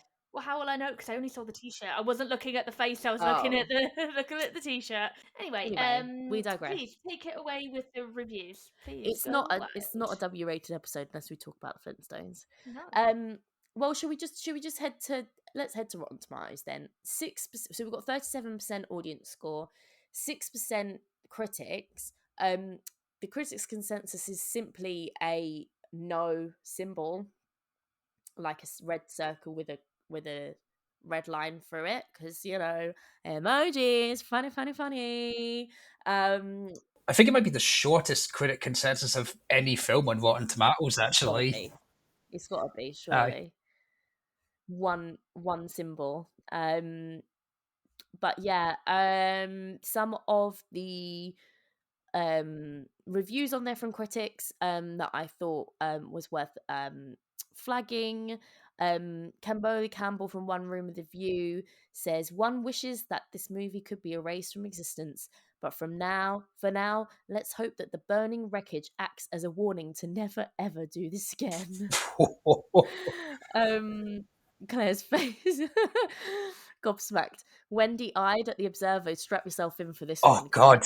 A strident palette of candy-coloured empty calories and poop jokes, and a cynical message about accepting yourself have me searching for an emoji showing a dispirited film critic hanging from a noose fashioned from a phone charger cable. Like, okay, that's brilliant. That's great writing. Like, Yeah. genuinely applaud. Yeah. I love it. Very visual. Love it. But like, Poetry, but no. but what has become of society if we're making suicide jokes Yeah. about a kids' movie? Literally. Like, come on, Yeah, come it's. on. We're better than I, this. I I love Wendy I. She's an amazing writer, and like that's a pretty good savage bit of writing. But I do think, yeah, the suicide joke over. I mean, I don't want to say like it's just a kids. Over a kids' It's like, movie. yeah, maybe Like should have you said reconsidered earlier though, that. Callum, hyperbolic. Yeah, yeah. It's That's everything's great hyperbolic. writing. She's showing off her chops, but it's a kids' movie. So it's like, you're right, Claire. It's like, good for like, that's great writing, good for you. But it's like, for the purpose of what you're supposed to be doing. Aye. But yeah, there was one. You, let well, I've kind of given it away now, so I'll tell you. But this review actually wasn't rotten; it was fresh. I thought I should tell you because it could be taken either way. Jake Wilson, The Age Australia. If I'm not dreaming, I've just seen one of the boldest mainstream American movies in ages. Ooh.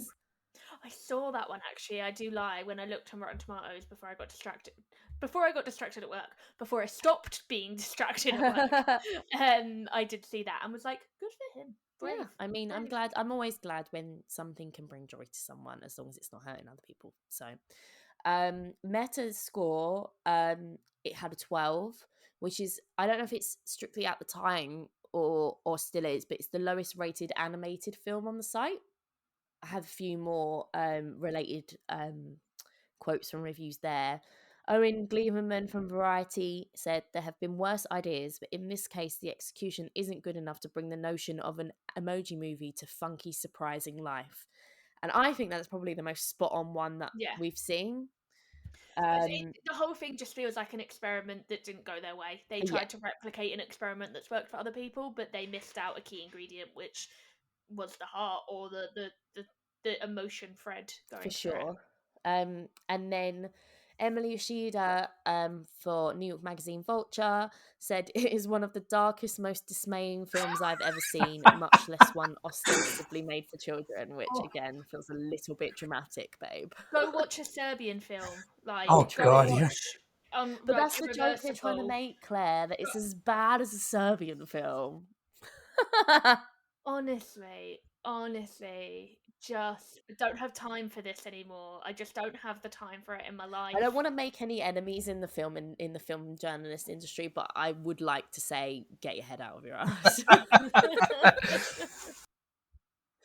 That's not aimed at anyone in particular, but just the vibes from, No, I don't blame you. I reread the review I wrote for this film back in 2017, and I just cringed like crazy throughout all of it. Because, like, while I still have negative feelings towards the film overall, I'm like, God, there was absolutely no reason for me to be this hyperbolically negative about it. Callum, I think, honestly, it's just the expectation that is set for critics. It would be, you can tell me if this is right or wrong, but I imagine that people would never want to be seen to like a film like this because of its ties with brands, and because they feel it would affect their reputation as critics, so they go the opposite way to try and seem, I review movies and I'm very important, and then it just makes them look like literally like you just can't have fun. Like you've taken it so far. And listen, I don't like the film, but I think you've gone so far to make a point about a film that knows what it's doing that you've kind of made yourself look a little bit silly. Yeah, it's like, it reminds me of, like, say, the Turning Red reviews that are saying, "Oh, why didn't they talk about 9/11 or something?" Like, at that point, it's saying more about the reviewer than it is about the film, isn't it? Yes, for sure. Interestingly, I've just seen my old review, and it very much hinges on what I've just said. Funnily enough, I gave it 3 stars and said I actually enjoyed this, and therefore my opinion will no longer be credible to anyone. So I've just summed it up there, really, haven't I? You My have whole point. indeed. Aw. So speaking about reviews, apparently they embargoed reviews until the last minute on the film's debut. The Sony Pictures president of worldwide marketing and distribution said the Emoji Movie was built for people under 18, so we wanted to give the movie its best chance. What other wide release with a score under 8% has north of $20 million? I don't think there is one. Mm-hmm. I mean, he's doing his job. So, in terms of the money that it made, it grossed $217 million worldwide against its $50 million production budget.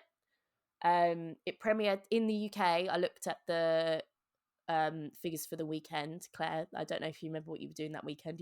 Your memory's usually very, very good with I these have. things. Do you know what? I think I do know what I was doing that weekend, and it's not safe for Not safe for work. pod. Not safe for pod. Amazing. That's the weekend. I think it was. Well, I can tell you what was going on in the cinema. You it, do that. You do premiered, that.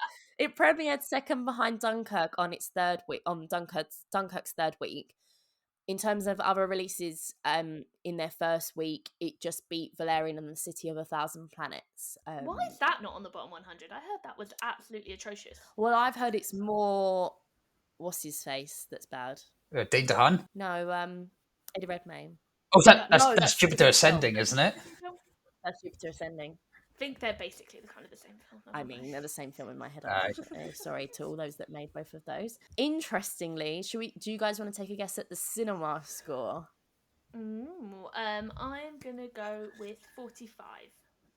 Oh, sorry, the grade. Okay, ones. I'm going to go with C. Okay, I'd be inclined to agree, but I remember reading somewhere that it was one of the few that had an F, so I'm gonna guess that. It was a B. Oh wow! Which is quite. I think it's. I wonder. I'm gonna go out on a limb. Potentially the highest cinema score of a bottom 100 film. Oh, I'd probably, yeah. I'd Because imagine. most of the time when they mention it in our research, it's also got an F. Can someone please just deposit a large sum of money into my Revolut or PayPal account so that when my contract at work ends, I can just take a month off and just sit and do the statistics for the podcast? Oh, that would be so much fun. Because I would like go and sit in a WeWork and like just be stat scale for the day. I'm sorry, but as a data nerd, that's really excited me, and I really want us to do that at some point. So you're gonna have to give us more money, but if someone could please deposit some money into our bank accounts to give us a month paid work to be stat nerds, we would like that. Thank you. Thanks Mr. very Rich much. Person that's listening, offs. But until then, we shall continue doing it alongside our full-time jobs. What other interesting things? Saudi Arabia lifted a 35-year ban on movie theatres, and this was the first movie publicly shown in the country. I mean, it's. And then they shut them down again. I said I could make several dark jokes about that, but I'm not going to. Wow. It was a good fact, isn't it? This film is iconic for so many reasons. Yeah. For so many reasons I never knew. And listen, Saudi Arabia didn't even know it was queer cinema. Snuck in. Queer hero Emoji Movie, breaking those Saudi Arabian rules. Gay icon. Gay icon Emoji movie. It's a transnational legend, apparently. So this was the first feature-length animated movie nominated for Razzies for Worst Picture, Worst Director, and Worst Screenplay, and eventually this movie won all 5 Razzies for which it was nominated, including Worst Picture and Worst Director. So, Worst Picture, it was up against Baywatch, 50 Shades Darker, The Mummy, and Transformers The Last Night. The only one of them I've seen is Baywatch, which was not a good movie, but not so bad that it's the worst picture of that year, I'm sure. Worst Director, again, Emoji Movie, Mother, Transformers The Last Night, 50 Shades Darker, and The Mummy. What else? Worst Screen Combo, any 2 obnoxious emojis. Against 50 Shades, Transformers, Pirates of the Caribbean, and Boo 2. Worst Screenplay, Baywatch, 50 Shades Darker, The Mummy, Transformers. I feel like that year the people who did the nominations in the Razzies had only seen 5 movies, which were Baywatch, The Emoji Movie, 50 Shades Darker, The Mummy, and Transformers The Last Night. Go see more movies, guys. I reckon they probably pick what they think is going to be bad and then just go with that. I think it's a ballot system, so like they pick whatever gets nominated Oh, the most. So okay, fair it's enough. always going to be the biggest films because Yeah. more people will have seen them. But like it's suspicious. Like every single category is just those same five Yeah. films. Like that's Boring. But as we've mentioned before, it's every single awards. would have been really easy for us to do that episode though. We would have only had to watch 5 films, not 20 bloody however many we did. Don't remind me. A few letterboxed reviews. I've already shared my one. Todd gave it 2.5 and he said, so to get this out of the way, this film was horrible. Any of you that have given it half a star are completely valid. In fact, the first time I watched this movie, I gave it half a star. But the big difference this time watching it is that I've basically given up on society now. And then NC Luke 123 gave it a 5 and said, this is the move that should be shown to the aliens when they come to Earth to teach them about our culture. Yeah, I can see a case for it. Speaking about ratings, should we do a round robin? What are we thinking? Calum, would you like to go first? Yeah, so like 2017 me when I reviewed it, that it was a flat 0. But looking at it, Wow.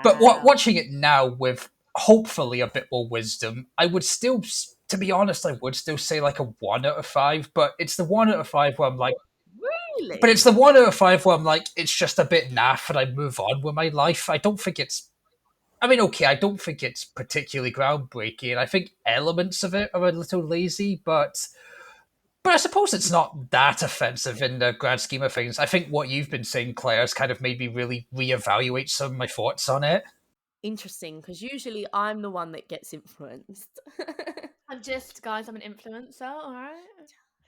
Please send me my swag. Please, anyone, just send me stuff. I'm really poor and I need things. Yeah, I mean, to be honest, like watching the film again, I know I'm not in the target audience that much, is obvious, but I just found it kind of boring and a little soulless overall more than anything else. Yeah. And okay, there are bits and pieces that could be interesting, or God forbid, a couple bits I actually did genuinely chuckle at. But I don't know. I just think this is. I don't know. Maybe it's my Marvel fatigue coming out or something. I just think it's a very, as you say, Claire, it's very unsubtle in its attempts to be a piece of corporate media. And fair play to it for just saying, "Yep, that's what we are. Deal with it." But that doesn't mean that I still don't find. Doesn't mean you have to enjoy it either. So, Claire? I'd give it 3 stars. It's a low 3 stars. Like if we were going statistically, it might even be like a 2.8 because you'd round that up to 3. Mm-hmm. But like it's a completely mid. It's like I watched it, it It's a captured film. my attention for the runtime. It didn't overstay its welcome. I laughed at a few jokes. My eyes felt stimulated, and it ended, and I went, oh well, that was a way to spend an hour an hour and a bit, and then I moved on with my life because that is I've unplugged from film Twitter. I watched a film, I accepted the film happened, and then I had no further thought. She says Wow, on her what film a concept. podcast. I'm like, I've disconnected from film Twitter on my fucking privately run film podcast. I'm with you on exactly what you've sort of shared behind your reasonings, except I've given it 2.5 for the same reason.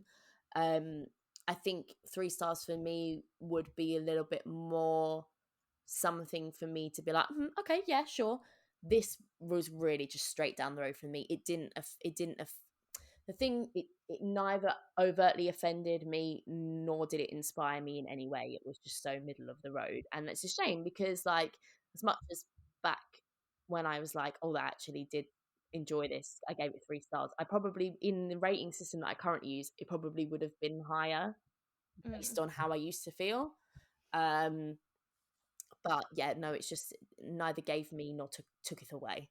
Yeah. So, and I shan't be planning to watch this anytime again soon. There's plenty of other family or animated films that I would much rather spend my time watching. But like, if one of my nephews, I've got a 3-month-old nephew and an 11-year-old nephew, if at any point in their lives they wanted to watch this, I wouldn't be like, no, absolutely not watching it. Whereas there are some other kids movies and there are some other animated movies that I'd be like, no, I'm not watching that. Right. Whereas this one, like, I wouldn't suggest it. I wouldn't be like yes, but like if they put it on, I'd be like, oh, that's on, okay. I'd maybe try and guide them more towards something I enjoy quoting whilst watching. And that is why I put the Detective Pikachu movie on last time I hung out with my Oh, nephew. great film. Very, very twisty. Anyway, aside from that, I don't think this film deserves to be on the list. I think it should be saved. I think everyone is mean and grumpy, and everyone just needs to go and have a Snickers.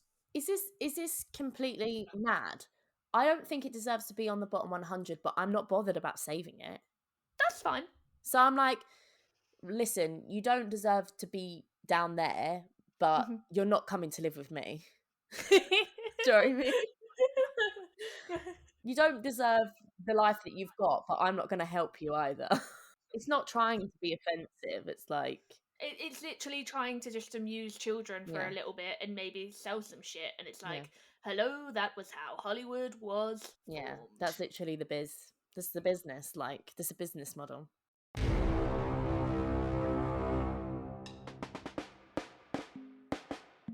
Unfortunately, we had a rogue emoji in our servers during the episode, and we lost the last 20 minutes of Calum's audio. He's very kindly re-recorded his fantastic top 3 section, but just in case you're wondering where he is for the end, rest assured he hasn't been deleted. Enjoy! So I'm recording this wee bit to give in my personal top 3 of the Sony Picture Animations list that me, Clare and Daisy discussed at the end of the pod. And interestingly enough, it took me until looking over the list of the Sony Picture Animations to realise how many films of theirs are actual bangers. So this was quite hard to pick, but I think I've got a top 3 that I'm pretty happy with. And so at number 3, I'm going with the Aardman picture Arthur Christmas, which is a really, really lovely Christmas movie that I've always had a soft spot for, and I think it's really underrated. The 2010s didn't really have too many great Christmas films, or at least none that really stick out in my mind personally. There's Anna and the Apocalypse, there's a couple of others maybe, but that's pretty much it. And what I love about Arthur Christmas, it's not just its like Wallace and Gromit style sense of humour, it's really, really lovely characters, and especially James McAvoy's voice acting, which is just on point. But I love the message it has for its audience, that the Christmas spirit and Christmas traditions, it's something that's for everyone, whether you celebrate it in an old-fashioned sense or in a new way. It just says that Christmas is something for everybody, and I just really love it about that film. I think it's absolutely lovely, and more people need to check it out. And so for number 2, number 1 and number 2 were kind of interchangeable for me personally. I really had a tough time choosing which one was which, but for number 2, I've decided to go with Spider-Man Into the Spider-Verse, which, you know, this might be a bit of a hot take for me, but I think it does in one film better than what the Marvel Cinematic Universe does in like 25 or however many films they've got now. I think it's just the ultimate crossover superhero movie. Not only does it have these utterly incredible animated visuals, like, we use the expression, it's like a comic book come to life over and over again, but this literally looks like a comic book come to life. It's like the pages of a comic book have leapt out onto the screen. The colours are amazing, the humour is amazing, the action is amazing, and I feel it really gets to the heart of what makes Spider-Man Spider-Man, the idea that underneath this mask and this sense of heroism is just this kid. But never mind that, the fact that this kid could be anybody, whether that's Peter Parker or Gwen Stacy, an anime girl, and Nicolas Cage, or even a cartoon pig if this film's anything to go by. I just think it's really, really wonderful, and honestly, comfortably the best superhero film of the past few years. But that brings me to number 1, which is quite a recent film from Sony Picture Animations, and that is The Mitchells vs. the Machines. And no doubt I feel Clare in particular is going to be really, really enthusiastic about this film. I know how much she loves it, and for good reason. It's so brilliant. Like, the characters are incredible, the comedy is just hilarious, the voice acting from Olivia Colman as an evil iPhone to Danny McBride, it's all just so wonderful. The characters are brilliant, the story is brilliant, the visuals are utterly dazzling and so creative. The LGBTQ plus representation is really good as well. But I also just think that its core message about family and love and value and sacrifice is all so resonant. It's all so powerful and so smartly told. There's even one moment in The Mitchells versus the Machines that I get quite teary-eyed at, and it's surprising because I'm not much of a crier when it comes to cinema. There's a lot of really heartwarming moments, but nothing that I would say I shed a tear at or anything. This movie has that. It's that bit where Rick has to, well, not to spoil the film, but Rick has to give up something that he's been really, really passionate about. And his wife says to him, I'm sorry, I know this must be hard for you. But he looks at Katie, his young daughter, realizes that he's giving that up for her. And he says, you know what, it's actually really easy. It's such a lovely moment of sincerity and love. And really, underneath all the amazing humor and great action, that really just sums this film up in a nutshell. It's, I guess, to quote Vin Diesel, it's about family, and that's why I love it so much. That's really sweet. The bit that, like, I've seen it a number of times and hysterically cry every time, which it's like the joyous bit of the movie, but it just makes me completely break down, is at the end where Rick and Katie have to save the day and they surf to the Mayahi song. The minute that song kicks in, I completely break down. Like the first time I watched it, when that happened, I cried for like a solid 10 minutes. And when I got to go, I've spoken about it before, when I got to go to the Q&A with Lord and Miller about it, and they actually said that's the point in which they cry too. And I was like, oh my god, I'm not insane. It was designed that way. Thank God. So my first pick they're not in any particular order. My first pick is My Dream Come True. I still wish for this to happen every single day. Ignoring the fact that it goes horribly wrong, is Food Falling from the Sky, aka Cloudy with a Chance of Meatballs. I think it was called something else first, and that was another play on words, food pun, but I can't remember.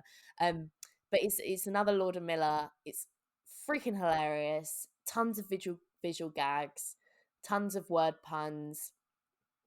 Food puns, sorry, and it looks great. The cast have a lot of fun. I think I have seen the sequel, but definitely not as much. And it's just like a nice little, I don't know, it's just like a bit of a comfort film as well. I'm quite happy to just pop it on in the background. Like, I like him as a little kid, the main guy, like when he's inventing things, and they've got like the whole mayor of the town in a Jaws-esque kind of vibe, and he's got like a big massive quiff, and there's a big baby because he's like the baby that sponsors the town. It's just very iconic. I'm just saying. You can't run away from your own feet. That's it. I'm watching it tonight. This Such always a fucking good happens. So that's my first choice. Yeah, absolutely. Like, that would have been in my top 3 if we could have the same movies. I think we'd probably end up having the same top 3 I love movies. how we probably decided what we wanted based on what we knew the other people wanted, so that we had different things. No, I just knew I wanted either Spider-Man or Mitchell's, and then I didn't. Well, I I wanted left Spider-Man, them for Mitchell's, you. or Cloudy. I left them for you. I thought you'd give me Mitchell's because I think you used that previously, and you've got a new rule where you don't want to. Have I used it? What have I used it for? Apocalypse? No, I don't think I did. Oh, maybe you used Cloudy for Apocalypse then. No, but I mentioned it because we'd mentioned it. I was like, oh, in which case I could have done that. I didn't do any animated for End of the World. Oh, then it must have been our lovely guest Petros. It was, yeah. But no, I've gone a little bit away from mainstream.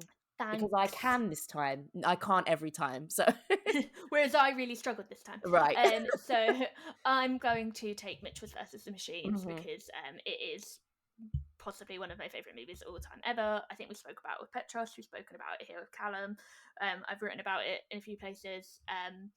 It's a film about a weird, nerdy film lover who doesn't fit in, who has a really loving relationship with her father, and he doesn't always understand her, but they have weird little in-joke bonds, and it makes me cry like a fucking insane person. And it's beautiful, wonderful film, and fucking Canto, because Mitchell's deserved that Oscar.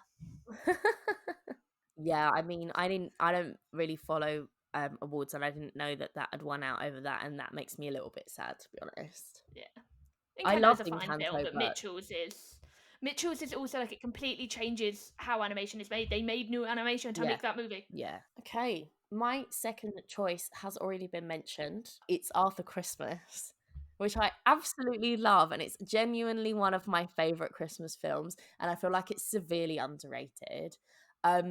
Again, just bloody hilarious and a fantastic voice cast. I can't remember who the main guy is, but the granddad is Bill Nighy, and it is the funniest thing. He is just like, my favorite quotes are him basically having a go at the young after Christmas, and he's like, "Have you spent all your time on that calculator?" And it's just like proper, like, I don't know, it's just very English, like Cockney, like just playing like family dynamics and stuff. It's just a very innovative, different kind of Christmas film brought into, like, like how it's just like, oh, we're gonna do like a modern twist, and it never lasts. No one ever remembers it. But this I think they did really well, and it's, even though it's a modern twist on this idea of Father Christmas and the Christmas, like the Claus family, it's still timeless in itself. It's kind of like a sci-fi twist on it, which is kind of ageless in that sense. And it's just like, it's fun. I think there's a bit of something for everyone in it. The animation's really nice, and I don't really like cringe and cheese, but it's got just about the right amount. And the little girl in it is voiced by the girl that was in Outnumbered, and she does really well in it. Like, it's really nice. It always strikes me, and again, I wrote about this for Film Stories, like Sony Animation have such a wonderful history of like dad films, which I think is why I love their films so much, and Arthur Christmas seems like another one. That's a really good point, because Cloudy with a Chance of Meatballs, I think, oh my god, the dad relationship, yeah. But and his dad's relationship is so crucial to that movie. Yeah. Because it's the guy, you can just see his eyebrows and his moustache, right? Yeah. But then he can't emote, and he can't communicate with his son. And Oh they put shit! I never realised. Yeah. And then Spider-Verse, like his relationship is so important with his dad. It's almost like you should have read my article on Film Stories about fatherly love as shown in the Sony Pictures Animation universe. I hadn't watched Mitchell's vs. the Machines at the time. But I'll go back and read it now. A good plug. Yeah, no, I kind of, because I've not seen Off Christmas. Yeah, it's just ticking more of those boxes. I'm going to be greedy then if Daisy is absolutely sure she does not want it and take Spider-Man Into the Spider-Verse. I mean, I would have it. I would 100% have it. It would be my number one. I mean, it's because I'll take a different number 2, and you can take it as your number 3. No. I've got a spare. Okay. I've got a spare. Clare is definitely winning this week now. That's fine. Thank you. One in the bag. And Spider-Man Into the Spider-Verse, we've talked about it before. What hasn't been said about it? What a fucking fantastic, amazing piece of cinema. Oh, animation. I believe that the second one is actually coming out this year, which is pushed back, I think. Exciting. Oh, it's been pushed back now. I was surprised. I think I didn't know it was coming out so soon, which is probably why when it got pushed back, I didn't clock. But yeah, great stuff. Made me go back and read some of the Spider-Gwen comics, which is always cool. And she's really cool, and I like her animation, and I like the whole film. And just really brought that comic style to the animation. I was really blown away with that, watching that in the cinema, because I just didn't expect it at all. And I don't know about you guys, but I don't remember it being advertised at all. I only found out about it through word of mouth online, because people kept being like, "Oh my god, go and see this film." You're right. I was more drawn by word of mouth, definitely. Yeah. I feel like it kind of really flew under the radar a little bit until it burst. My little bench warmer that I'm bringing up. Thought you were going to say My Little Pony, and I was like, Daisy, that wasn't My Little Pony. No, my little bench warmer that I'm bringing into the fore, because I want to rewatch it. Actually, I don't really remember much about it, but all I'll say is there's penguins and surfboards, so I don't need to know much more than that. Surfs up. Surf's Up, baby. That's my third choice. I loved this as a kid. My little brothers at my on my dad's side of the family, we used to watch this. It was fun. I promise you, don't remember a single thing about it. But what I do want to do now is rewatch it. I just remember really loving it as a kid. So I'm guessing the penguins surf and have a surf competition. they do. There's like an island of the kind of penguins that have the yellow bits here. Are they rock hoppers? I feel Yes, like they're rock hoppers. rock hoppers. I remember there being, the classic like dopey, clearly high, but it's a kid's film, so we can't, surf a penguin. Apparently, I just looked it up. Apparently, or problematically, the main guy is voiced by Shia LaBeouf. I think the love interest is voiced by Zoe Deschanel. Jeff Bridges is Big Z. Oh damn! I love Jeff Bridges. Yeah, it's quite a decent starting lineup. Problematically, James Woods in there as well, but we can't deny that he has got a fantastic voice. So yeah, I don't know, like controversial, just throwing a film in there that I don't remember the first thing about, but all I know is that I loved it as a kid. So nostalgia works for me 100%.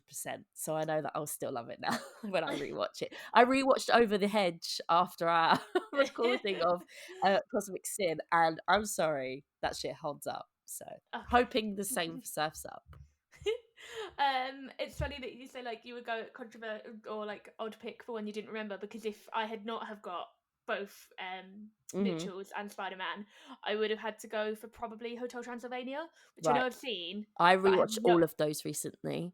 I watched the first two when I was like either unwell or hungover or depressed. I remember watching them in bed in the dark, and I don't know if I actually stayed awake for the whole film. I couldn't tell you what happens in the film other than there's a hotel with monsters, and I'm like, that wasn't the trailer, but I do know I've seen it, so I was glad I didn't have to pick that.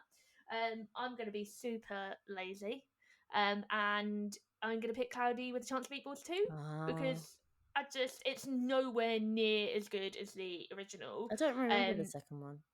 Well, I was really disappointed the first time I saw it, because the first time I saw the first one, I was like completely blown away, and the second one just doesn't hit the heights.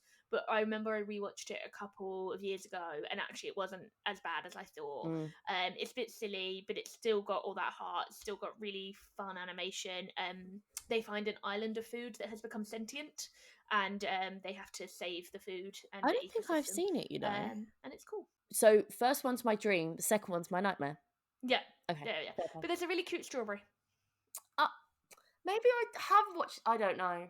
You've probably seen the trailer as the problem, because the trailer was really heavily marketed, that trailer. Because the trailer put me off going to see it because it was shown so much. I was like, oh, I don't want to see this anymore. Cool. Well, I just want to go and watch loads of animated films now. But yeah, I think that about wraps it up for this episode on I forgot what we were talking about. The Emoji Movie. Oh, I don't want to think about that. I want to think about penguin surfing. We want to know if you guys have seen it. Are you going to watch it now that you've heard our review? And does it deserve a place on the bottom 100? You can find us on Twitter and Instagram at WRatedPod, and on Letterboxd at WRated if you want to get in touch. Calum, where can we find you, and is there anything that you want to shout about today? I want to say thank you so much to both Claire and Daisy for having me on this podcast episode. It was so great to be on and just talk about the Emoji Movie with you guys, which is something I never thought I'd ever say, but it was such a fun discussion. And if you're looking for where you can find me personally, I am on Twitter at Calum _H _Cooper. There you can find me talking about films, maybe occasionally spouting anti-Tory stuff, but you can find my reviews, which is where I link them at my Twitter handle. I tend to write for In Their Own League, Flick Feast, and a couple of other places. But you can also find the link to a podcast that I co-host with my good friend Simon Whitlock, Little Women in Black Thunderpants, where me and Simon talk about the films starring Emma Watson, Daniel Radcliffe, and Rupert Grint outside of the wizarding world, essentially talking about these great actors while removing the problematic elements that come with the franchise that made them famous. Claire, where can we find you on the socials? As I have said many times in this episode, if this episode has traumatized you in any way, or you want to give me some money, or you want to help me make a Monopoly movie, or you want to give the Flintstones a higher rating, you can at me at WRatedPod. Yeah, she's lurking. She's there. And you can find me on Twitter at Daisy Vic Edwards and on Instagram and Letterboxd Daisy Victoria Edwards. Thank you so much for coming on, Calum. It's been lovely to have you talk about this film with us. Thank you so much for coming on the pod. And thank you, everyone, for listening. If you are enjoying listening to our podcast, please give us a follow or a subscribe. And if you're feeling generous, a rating or a review. And we hope you can join us for the next episode where we take on our next worst rated movie. See you then.